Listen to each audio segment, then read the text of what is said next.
La Coupe d'Afrique des Nations est enfin lancée. Du 21 décembre au 18 janvier, tout un continent retient son souffle. Et pour le Maroc, cette entrée en matière était scrutée à la loupe. Beaucoup d'attentes, beaucoup de pression, et au bout de 90 minutes, une victoire. Un succès 2-0 face aux Comores qui permettent aux Lions de l'Atlas de lancer officiellement leur tournoi. Mais si on s'arrête uniquement au score, on passe à côté de l'essentiel. Parce que ce match, ce n'est pas juste 3 points. C'est une histoire de tension, de libération et de messages envoyés ou pas encore totalement. Dès les premières minutes, on a senti que ce n'était pas un match comme les autres. Ce n'était pas un simple premier match de poule. C'était une entrée en scène. Et quand on entre en scène avec le statut du Maroc, demi-finaliste de la dernière Coupe du Monde, favori assumé du groupe, tout devient plus lourd. Les passes sont moins naturelles, les contrôles moins propres, les décisions plus lentes. On a vu un Maroc crispé, un Maroc qui avait le ballon, beaucoup le ballon, mais qui semblait prisonnier de son propre statut, comme une équipe qui sait qu'elle est attendue, mais qui hésite encore entre jouer pour gagner ou jouer pour ne pas perdre. Et en face, les Comores, un bloc compact, peu d'ambition offensive, mais une vraie discipline. Un adversaire qui n'est pas venu pour faire le spectacle, mais pour survivre, gratter, frustrer, exactement le genre d'équipe que personne n'a envie d'affronter lors d'un match d'ouverture. La première période a ressemblé à ce fameux round d'observation dont parlent souvent les entraîneurs. Beaucoup de centres, peu de décalage, de la possession, mais peu de tranchants. Et surtout, ce moment clé, le pénalty manqué. Un instant qui aurait pu tout changer, dans un sens comme dans l'autre. Parce que rater un pénalty dans un match d'ouverture de CAN, ça peut soit te plomber mentalement, soit renforcer encore plus la pression. Et c'est là que le match bascule dans une autre dimension. Pas immédiatement dans le jeu, mais dans les têtes. Car jusqu'à l'ouverture du score, le Maroc doute. Il domine, mais sans libération. Il avance, mais sans fluidité. On sent une équipe qui réfléchit trop, qui porte trop le ballon, qui veut bien faire, parfois trop bien faire. Puis arrive ce but, celui qui fait sauter le verrou, celui qui change tout, celui de Brahim Diaz. À partir de là, on ne voit plus la même équipe. Les lignes s'étirent. Les intentions deviennent plus claires. Les passes sont jouées plus vite, avec plus d'audace. Ce n'est pas encore le Maroc flamboyant qu'on idéalise, mais c'est un Maroc libéré. Et ça, dans une compétition comme la CAN, c'est souvent le plus important. Parce que ce genre de tournoi ne se gagne pas au premier match. Il se construit. Et ce premier match sert avant tout à poser les bases, à gérer la pression, à encaisser le contexte, à montrer que, même dans un jour moyen, cette équipe est capable de prendre les 3 points. C'est exactement ce qu'ont fait les hommes de Walid Regragui, sans briller sur 90 minutes, sans dérouler, mais en restant sérieux, en restant calme, en restant dans le contrôle. Il y a aussi ce détail qui compte énormément dans ce type de compétition, la solidité défensive. Un nouveau clean sheet pour Yacine Bounou, symbole d'une équipe qui, même lorsqu'elle doute offensivement, ne s'expose pas. Et dans une CAN souvent imprévisible, cette capacité à ne pas concéder peut faire toute la différence. Alors oui, tout n'a pas été parfait. L'entame a été poussive. Le contenu de la première période laisse des questions. Mais est-ce vraiment surprenant pour un match d'ouverture? Pas vraiment. L'histoire de la CAN est remplie de favoris qui ont souffert lors de leur premier match. Ce qui compte, c'est la trajectoire. Et aujourd'hui, le Maroc a pris la bonne direction. Les 3 points sont là. La pression initiale est en partie évacuée. Et surtout, le message est clair, même sans être à 100%, cette équipe sait gagner. Dans la suite maintenant, on va voir autre chose. Parce que ce match-là, c'était le test mental. Le prochain sera un test bien différent. Un test de maturité. Un test de constance. Et peut être déjà un premier vrai tournant dans cette phase de groupe. Dans la suite, on va entrer beaucoup plus en profondeur dans ce que ce match nous dit vraiment du Maroc sur le plan tactique. Sur les choix, sur les signaux faibles et sur ce qui devra impérativement s'améliorer pour la suite de la compétition. Maintenant, on va aller plus loin, parce que ce match, au-delà du score, raconte beaucoup de choses sur le Maroc version CAN. Et surtout, il met en lumière des mécanismes qu'on ne peut pas ignorer si on veut comprendre ce qui attend réellement les Lions de l'Atlas dans la suite du tournoi. D'abord, il faut poser le décor tactique. Le Maroc a eu la possession, largement, mais possession ne veut pas dire contrôle total. On a vu une équipe installée dans le camp adverse, oui, mais souvent face à un bloc très bas, très dense, avec peu d'espace entre les lignes. Et dans ce genre de configuration, la question n'est pas « qui a le ballon ?», mais « qui sait quoi en faire ?» Le Maroc a parfois donné l'impression d'une équipe qui voulait forcer la solution.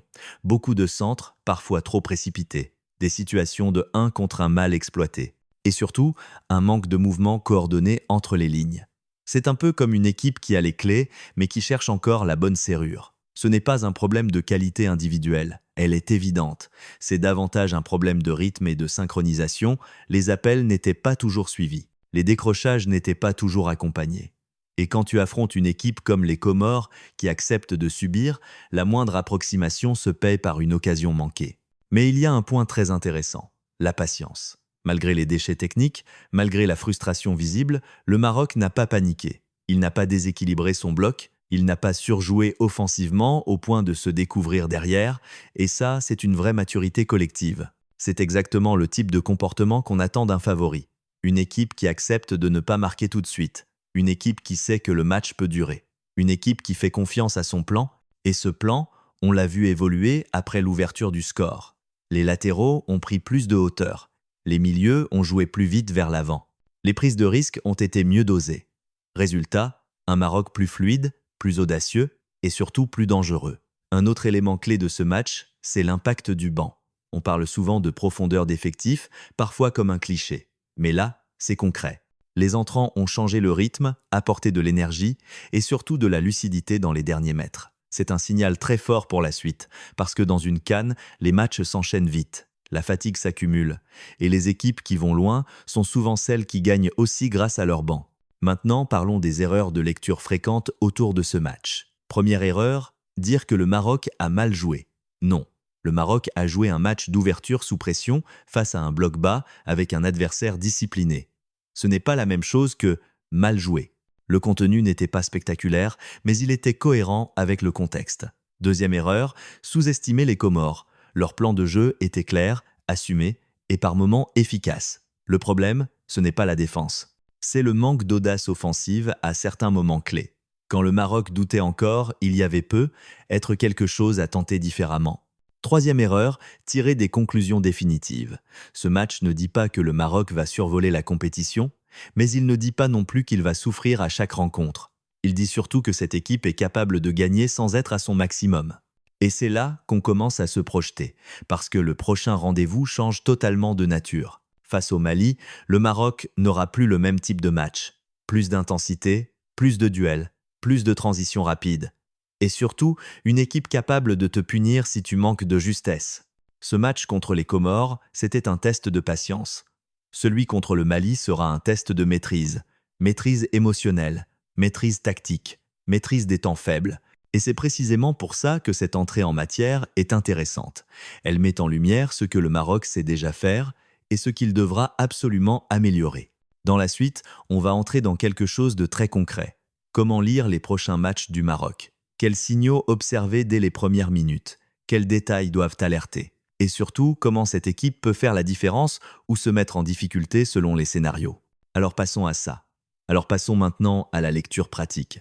Parce que si tu veux vraiment comprendre le Maroc dans cette CAN, il faut savoir quoi regarder, quand et pourquoi. Pas seulement le ballon, mais tout ce qu'il y a autour. Dès les premières minutes d'un match, il y a des signaux très simples. Si le Maroc joue vite vers l'avant, en 2 touches maximum, c'est souvent bon signe. Ça veut dire que la confiance est là. À l'inverse, si le ballon circule lentement, si les joueurs multiplient les touches sans prise d'information, c'est souvent le signe d'une équipe qui doute encore. Un autre indicateur clé, ce sont les latéraux. Quand ils prennent de la hauteur et qu'ils osent provoquer, le Maroc est dans son tempo. Quand ils restent bas et hésitent à accompagner, c'est souvent que l'équipe cherche encore son équilibre. Ce sont des détails, mais à la CAN, ce sont ces détails qui annoncent la suite. Il faut aussi observer la réaction après une perte de balle. Un Maroc bien dans son match, c'est un Maroc qui presse immédiatement, qui coupe les premières relances adverses, qui empêche les transitions. Si l'adversaire commence à sortir trop facilement après récupération, c'est un signal d'alerte. Et puis, il y a la gestion des temps faibles. C'est là que cette équipe peut vraiment progresser. Accepter de subir quelques minutes sans paniquer. Ne pas se découvrir inutilement. Rester compact. On l'a vu face aux Comores. Même quand le jeu n'était pas fluide, le Maroc n'a quasiment jamais perdu sa structure. Maintenant, parlons scénario. Scénario idéal, le Maroc marque tôt. Dans ce cas-là, le match s'ouvre, les espaces apparaissent et la qualité technique fait la différence. C'est le contexte où les lions de l'Atlas peuvent vraiment imposer leur jeu. Scénario plus délicat, le Maroc ne marque pas en première période. Là, tout devient mental. La patience devient une arme.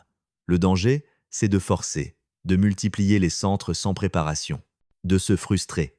Et c'est précisément là que le rôle du banc est fondamental. Parce que cette équipe a une vraie force, ses remplaçants peuvent changer la physionomie d'un match, apporter du rythme, de la percussion, de la fraîcheur, et surtout libérer les titulaires de cette pression de devoir absolument faire la différence. Concernant les adversaires, chaque profil demandera une réponse différente. Une équipe athlétique et intense comme le Mali exigera plus de duels, plus de justesse dans les sorties de balles. Une équipe plus prudente demandera plus de créativité et de mouvements sans ballon. C'est là que la lecture tactique de Walid Regragui sera déterminante. Ses ajustements en cours de match, ses choix de profil, son timing dans les changements. À la CAN, un bon coaching peut valoir un but. Avant de conclure, faisons une petite FAQ express parce que ce sont les questions que tout le monde se pose. Pourquoi le Maroc semble parfois bridé en début de match? Parce que la pression est énorme et que cette équipe sait qu'elle est attendue. Elle cherche d'abord la sécurité avant l'expression totale. Pourquoi le banc est si important? Parce que la CAN est un marathon. Les matchs s'enchaînent, l'intensité est forte et les équipes qui vont loin sont celles qui peuvent faire la différence à la 60 ou à la 70 minutes. Pourquoi les matchs d'ouverture sont souvent compliqués? Parce que perdre le premier match peut déjà mettre une équipe en danger. Tout le monde joue avec le frein à main au départ. Maintenant, si tu veux suivre le Maroc comme un vrai supporter expert sur les prochains jours, voilà un petit plan simple. Cette semaine, regarde attentivement les 10 premières minutes de chaque match. Observe la hauteur du bloc, repère qui prend des responsabilités, note les automatismes qui se répètent et surtout, accepte que dans le football, tout ne soit jamais linéaire. Petit rappel important avant de se quitter, le football reste imprévisible. Une victoire ne garantit rien, une prestation moyenne n'annonce pas forcément un échec. Respect des adversaires, respect du jeu et pas de certitudes absolues. C'est aussi ça, l'esprit de la CAN. Si cette analyse t'a plu, n'oublie pas de t'abonner, de laisser un like et surtout de partager ton ressenti en commentaire. Tu as vu autre chose? Tu n'es pas d'accord? Dis-le. Le débat fait partie du jeu. Dans la prochaine analyse, on ira encore plus loin sur les ajustements possibles du Maroc et les clés pour franchir un cap dans cette compétition. À très vite. Et avant de refermer vraiment ce premier chapitre de la CAN version Maroc, il y a une chose essentielle à bien comprendre. Ce match contre les Comores n'est pas un avertissement rouge. Ce n'est pas non plus une démonstration de force. C'est un match fondateur. Un match qui sert à rappeler une réalité simple. Dans ce genre de compétition, tu ne gagnes pas parce que tu es le plus beau. Tu gagnes parce que tu es le plus solide. Et sur ce point précis, le Maroc a coché une première case importante. Parce que gagner un match d'ouverture sous pression, avec un pénalty manqué, avec un adversaire regroupé, sans paniquer, c'est déjà un signal. Pas un signal de domination totale, mais un signal de maturité. Et cette maturité-là, elle peut peser très lourd quand les matchs couperets arrivent. Il y a encore des ajustements à faire, évidemment. Le rythme devra monter. La justesse technique devra être plus constante. Les débuts de match devront être mieux gérés. Mais tout ça, ce sont des axes de progression normaux pour une équipe qui entre dans un tournoi. Ce qu'on a vu, en revanche, c'est une équipe qui sait souffrir sans rompre. Une équipe qui sait attendre son moment. Une équipe qui ne s'effondre pas quand tout ne se passe pas comme prévu. Et ça, c'est souvent la base des parcours solides à la CAN. Pour les Comores, malgré la défaite, tout n'est pas à jeter non plus. Il y a de la discipline, il y a des intentions intéressantes sur certaines séquences, mais il faudra plus de courage offensif pour espérer mieux dans les prochains matchs. À ce niveau-là, subir pendant 90 minutes sans vraiment menacer, ça finit presque toujours par se payer. Pour le Maroc, maintenant, le décor change. La pression ne disparaît pas, mais elle se transforme. On ne parle plus de « entrée en matière », on parle de confirmation. Et c'est souvent là que les vraies équipes se révèlent. Dans les jours qui viennent, chaque détail comptera, chaque duel, chaque sortie de balle, chaque changement. Et c'est précisément pour ça que cette CAN s'annonce passionnante à suivre. Si tu veux continuer à décrypter le parcours des Lions de l'Atlas, comprendre les choix, les forces, les failles et les moments clés, reste branché. On sera là pour analyser, expliquer et débattre, toujours avec respect du jeu et des adversaires. Le tournoi ne fait que commencer. Et le plus intéressant, très souvent, arrive après le premier pas.